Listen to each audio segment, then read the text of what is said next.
Welcome on in, everybody. Tobin here with you. Thanks for checking out the channel. If you guys could subscribe here, that'd mean a lot to me. Give us a little likey like. You guys can put us on notifications, and you'll be alerted every time we put up a new video. You guys know the YouTube routine. You guys can also subscribe to 560 WQAM's YouTube page. You can watch Tobin and Leroy live every single day, 4 hours.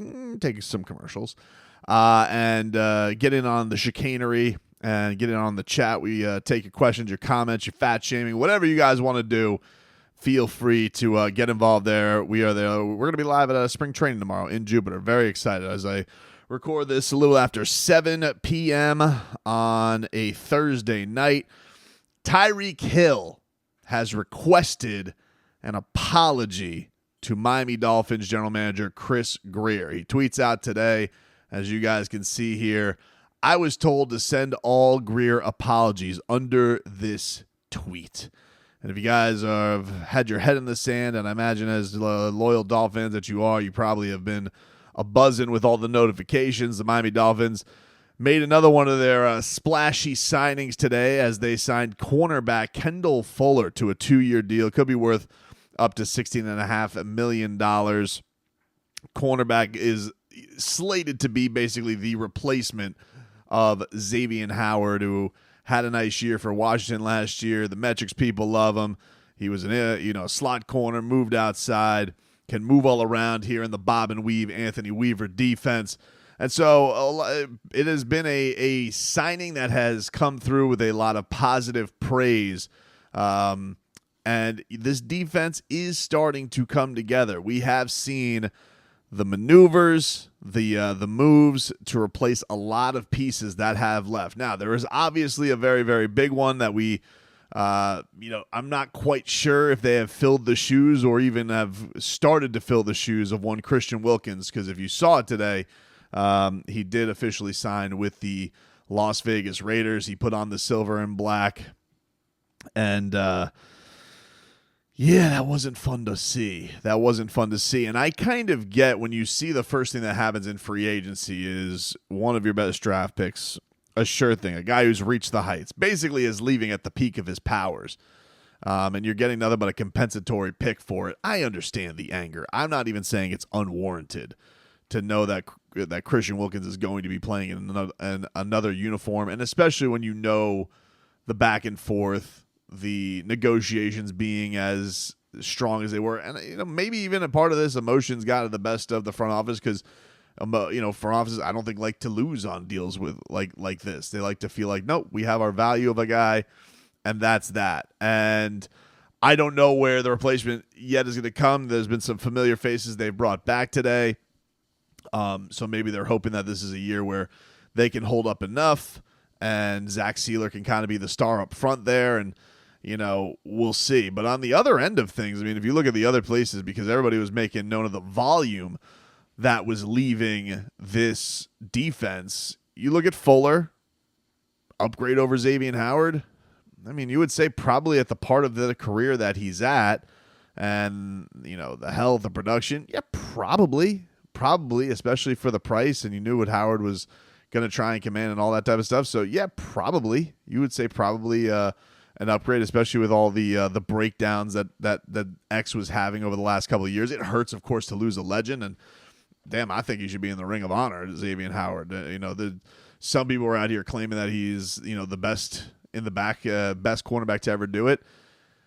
He's not, but it's closer than you think. It's kind of like my Goran Dragic, Tim Hardaway argument. It's Sam Madison, then it's probably Patrick Surtain, but X is there. It's just not quite likely there. It's not as beloved, it's not as legendary, he's not number one, but damn, a franchise like the Miami Dolphins, if you want to say he's top 3, top 5, that's pretty damn good for a position like that. But that being said, take all emotion out of it, take sentiment out of it. Yeah, Fuller, I think everybody looks at it and say, you know what, that's probably a better fit, especially if you want to move Ramsey around this year. You want some versatility there. And then you look what you're going to add with it. It's going to be an interesting thing. The only negative I can say with it, it still makes you kind of raise your antenna on their faith in Cam Smith. And it's not that Cam Smith can't find the field because, in certain packages, yeah, you might throw some more DBs out there. But it does make you feel like are they sure Cam Smith can make any kind of a move?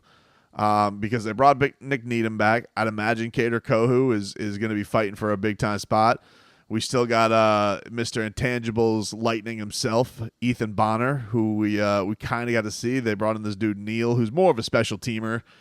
But that was the only thing that I kind of got out of this. I was like, all right. I went there yesterday thinking, are they expecting a lot out of Cam Smith? And now I wonder, are they expecting enough out of Cam Smith? So that's kind of my wishy-washiness, if anything. That's where I've been over the last 24 hours with where the Miami Dolphins have been. But I will tell you, you look at Jordyn Brooks, upgrade over Jerome Baker?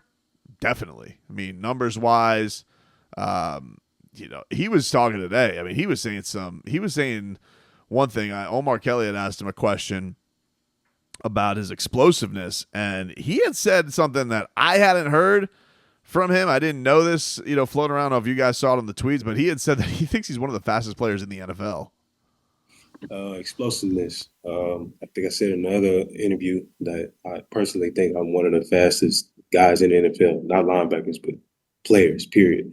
And I think my explosiveness is just, a God-given ability that I feel is probably my best attribute. Man, I mean, so you think about the idea that you have a guy here who is coming to a team that has Raheem Mostert, Devon Achane, Jalen Waddle, and Tyreek Hill, and now on the defensive side of things is saying, no, I think I'm there. And it is pretty incredible. I didn't know that Jordyn Brooks had this incredible Adrian Peterson-like ACL recovery, which was kind of a cool moment hearing him talk about that today. Obviously a dude who has a lot of faith in himself, and he talked a lot about his faith having a big part in his recovery. But he also had said, I was reading some articles back from the Seahawks website, and that he had looked up Adrian Peterson's rehab and had attacked it like that, knowing that it's possible. So I thought that was pretty impressive willpower for a guy like that. And you think about right now what's going on with this defense and Bradley Chubb making his return, and Jalen Phillips, who's, it gives you the goosies every time you see him on Instagram making his way back with all the things that he's doing. It's been really, really cool to see. So to know that there's even somebody now on the team that has been through this recently, and I guess you could go to Nick Needham. Nick Needham has just come back from this too, but this guy made an extra fast recovery. Doesn't mean that Bradley Chubb can or will do it that fast, but it is got to be something that's very interesting for them to be able to lean on if they wanted to. Then you think about the safety. This is an interesting thing because they have a couple of credentials over potential type of trades there, which is almost the opposite of what they did with Xavier Howard. They turned in the credentials for somebody they think potentially can fit better. But with Jordan Poyer, that's the credentials over the potential of Brandon Jones. Brandon Jones, obviously very explosive, aggressive safety, attacks the quarterback, can make big hits, can sometimes go to his own teammates. And Poyer's, he's been the heart and soul of a good Bills defense. He's wanted to be here. He has been there, done that. He's taken kind of a cheapskates contract. Let's see what can happen there. And the same thing with Shaq Barrett. Van Ginkel's getting to probably the peak of where he's at and is, maybe right now the better player. The contracts would dictate that so, but man, you look at Shaq Barrett's credentials and what he can bring to the table, at least for a short amount of time.